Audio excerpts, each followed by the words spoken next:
नमस्कार मंडळी, शुभ सकाळ, गुड मॉर्निंग, ओम साईराम. पहा, गुलाबांच्या फुलाजवळ आलेली आहे आणि गावरान गुलाबी मी तुम्हाला नेहमी दाखवत असते. आज मी याच्यापासून गुलकंद तयार करणार आहे म्हणून इथे आली. आता एवढी फुलं मी तोडणार आहे, पाहून घ्या. परत येतीलच म्हणा, पण अशा खूप सुंदर अशा फुलांचा गुलकंद यापूर्वी मी कधी केलेला नाही आहे. पण आता यूट्यूब आहे, यूट्यूबवर पाहिलेत 1-2 व्हिडिओ की गुलकंद कसा बनवायचा, वेगवेगळ्या पद्धतीने सांगितले लोकांनी. पण मी आता त्यातली एक पद्धत वापरून गुलकंद बनवणार आहे. अतिशय खूप सुंदर वास येते. खरं तर तोडायचं मन होत नाही आहे माझं. हा ताटवा आहे फुलांचा, गुलाबी फुलांचा, पण मी आज तोडणार आहे खास गुलकंद करण्यासाठी. इतकी फुलं लागली आहेत की भिंतीपासून पार झुकला आहे तो गुलाब. एका साईडला आले पहा, एवढं अंतर सोडलं आहे त्याने. मध्ये सगळे इकडं फांद्या झुकलेल्या आहेत. त्याला थोडंसं आता काठीने थोडंसं बांधूया आणि आता मी फुलं तोडायला सुरुवात करते.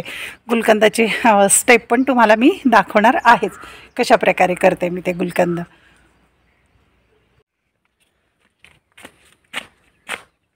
आता कॅमेरामन उपलब्ध झालेला आहे म्हणून मी आता ही फुलं तोडती आहे. आता जरी हे घेतले मी, पण घरात गेल्यावर हे पाकळ्या करताना यातलं सगळं खराब पाकळ्या पण काढणार आहे आणि जी काही पानं आलेली आहेत चुकून ती पण काढून टाकणार आहे स्वच्छ करताना. हे पहा, आता पाहूया किती निघतायत ती.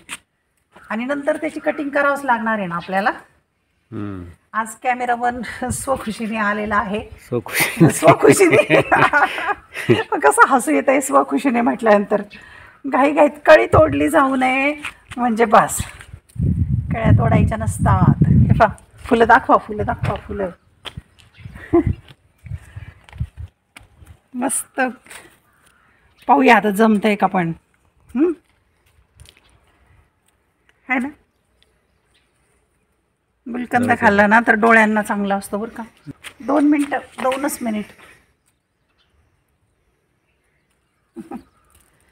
पडल्या पाकळ्या द्या. एक घमेलं भरून म्हणजे मोठी परडी भरून मी फुलं तोडलेली आहेत आणि तरीसुद्धा अजून झाडाला काही शिल्लक आहेत. आता एवढे काही मी तोडत नाही आहे, एवढा याचा प्रयोग करून पाहते मी कसं जमतं आहे. आपल्याला सक्सेस झाला तर आणखी करता येईल.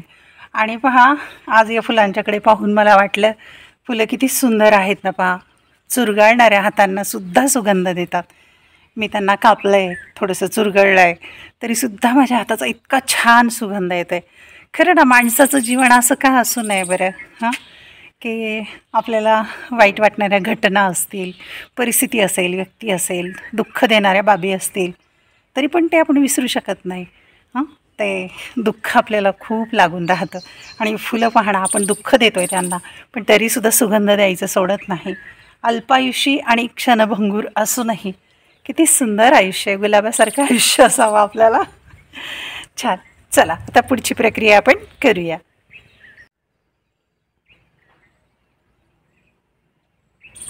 खरं तर ही फुलं धुवून घ्यायला हवीत आणि धुतलीच पाहिजेत, पण मी मात्र धुणार नाही. पहा, याच्यावर पाण्याचे थेंब दिसत आहेत, म्हणजे रात्री पाऊस झाला आहे आणि ती स्वच्छ धुवून निघालेली आहेत. त्यामुळे ही फक्त मी सुती कापडावर सुकायला टाकणार आहे, ते पाणी सुकेपर्यंत. तुम्ही मात्र धुवून घ्या, कारण खूप दिवसांची फुलं असतील, त्यावर धूळ असू शकते. इथे आता ग्रामीण भाग आहे, इथे समोरून कुठलं वाहन जात नाही, त्यामुळे पोल्युशन नाही आहे, प्रदूषण नाही आहे आणि पाणी याच्यावर आहेच, पाण्याचे थेंब. म्हणजे पावसाने धुवून दिलेली फुलं आहेत ही. त्यामुळे डायरेक्ट मी याचा गुलकंद करणार आहे. चला घरात जाऊया आता आपण. फुलांच्या पाकळ्या सुकायला टाकलेल्या आहेत. आता पाकळ्या सुकवायच्या नाही आहेत, त्यावरचं जे पाणी आहे ते फक्त सुकेल इतका वेळ ठेवायचे. एवढा कचरा निघाला त्यामध्ये. माझ्याकडनं अनावधानाने 1-2 कळ्या पण छोट्याशा तोडल्या गेल्या. अनावधानाने झालं ते. 1-2 कळ्या तुटल्या गेलेल्या आहेत पहा. आणि आता मी हे सुकायला ठेवलं आहे. त्यावरचं पाणी सुकून गेलं की मग आपण पुढची प्रक्रिया करू. पाकळ्या आता सुकल्या आहेत म्हणजे याच्यावरचं पाणी सगळं निघून गेलं आहे. आता आपण पाहूया गुलकंद कसा करायचा ते.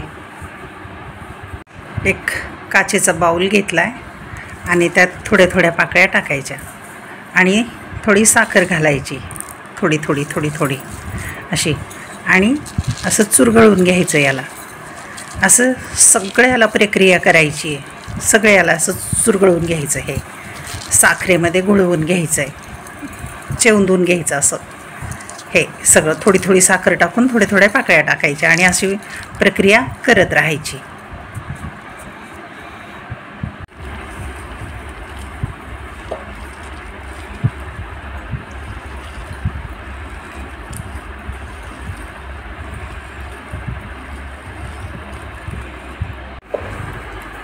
गुलकंद खायला तर सुंदर आहेच आहे. पानात जास्त खातात, पानपट्टीवाले असं पान बनवतात त्यात असतं, त्यात छान लागतं. आणि डोळ्यांच्यासाठी चांगलं आहे, पोटदुखीवर वगैरे. आणि सुंदरता सौंदर्य तर यामध्ये आहेच आहे. थोडासा वेळ लागतो आहे खरं तर. हे मिक्सरमध्ये पण होऊ शकेल किंवा कटरमध्ये वगैरे शक्य आहे करणं. त्यातही कधी प्रयोग करून पाहणार आहे मी. आता माझासुद्धा प्रयोग पहिलाच आहे. कसं जमतं आहे पाहूया. आता हे उन्हात ठेवून पण करतात काही, पण कुस्करून करणं जरा मला सोपं वाटलं.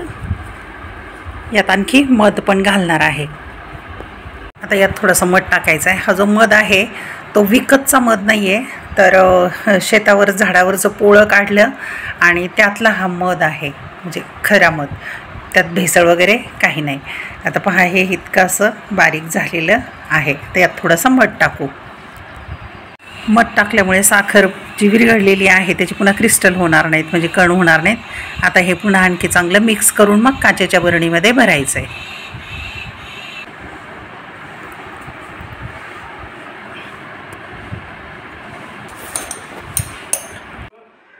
आज जरी तिकडे पाणी नसलं तरी हा जर पावसाळा जोर जर असं कायम राहिला तर त्या ठिकाणी त्याचप्रमाणे